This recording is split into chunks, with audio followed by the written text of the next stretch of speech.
Hi, Miss Antine here, and I am going over Grade 2, Module 2, Lesson 2. Today's goal is for you to use one physical unit to measure.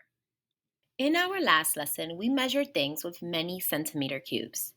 Today, we will measure some other objects, but this time we will only use 1 centimeter cube. Let's think back to the two different ways we measured the pencil boxes. What mistakes did I make? That's right. I left spaces between the cubes, and I was supposed to put the cubes right next to each other. How could we measure with just one cube then? Great idea! You could put the cube down and then put your finger down to show where it ends. And you can mark the end with a pencil. That's what we're going to practice doing today. Watch my measurement strategy. I make a mark where the cube ends.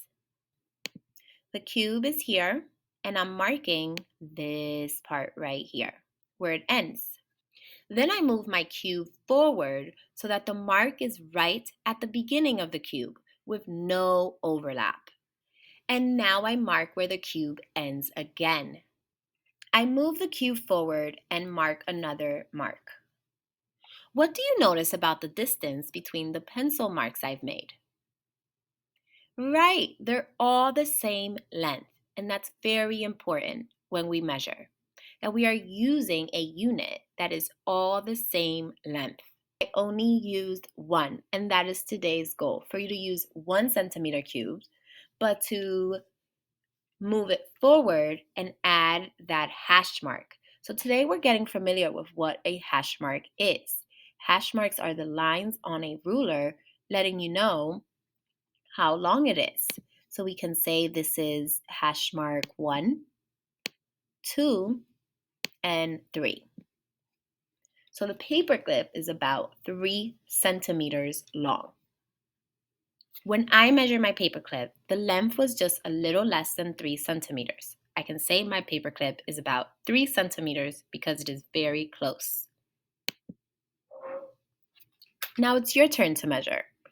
Open your bag and take out the paper clip and the centimeter cube. Great work measuring. Now let's practice a word problem. Here we have Sean measured his puppy's legs to be 13 centimeters long. The stomach is 5 centimeters long, and the neck and head together are 7 centimeters long. What is the total length of the puppet? Notice the clue word total. This lets us know that we are going to put all of those numbers together in order to figure out the total length of the puppet. We know the puppet's legs is 13 centimeters long, the stomach is 5 centimeters long, and the head is 7 centimeters long. I'm going to draw a tape diagram just to create a visual of the length of the puppet's leg. So we know the longest part are the legs, which is 13. So we're going to break that down into 13. The stomach is about 5. And the neck and head together is 7. So we're then going to put all these numbers together. 13 plus 5 plus 7, which is what we're going to figure out. Since I have 3 numbers that I have to add and put together, I'm going to use a quick 10 strategy for this. We have 1 10 and 3 ones. We also have 5 ones, so let's add that to the 3. So far I have 8 ones. How many more ones do I need to make a 10, knowing I have 7 more to add?